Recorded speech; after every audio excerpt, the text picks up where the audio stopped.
आम्हाला सुद्धा आश्चर्य असं वाटलं की राज्य सरकारने नुकसान ज्यांचे झालं त्यांना मदत करायच्या ऐवजी सगळ्या ऊस उत्पादनाचा करून एक मोठी रक्कम मुख्यमंत्री निधीच्यासाठी घेण्याचा निर्णय त्यांनी घेतलेला.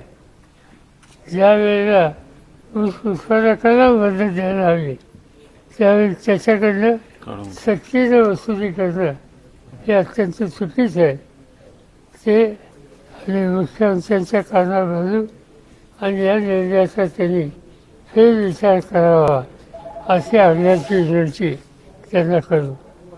आणि उद्याच्या 12 तारखेच्या मिटिंगमध्ये काय काय करता येईल, कसं मदत करता येईल या संबंधीचं धोरण हे ठरवलं जाईल. तर साधारण एकच आहे, आज शेतकऱ्यांना मदत केली त्यांच्याकडनं घेता कामा नाही आणि त्यावेळेस कोणाचा विरोध असेल तर तो योग्य आहे.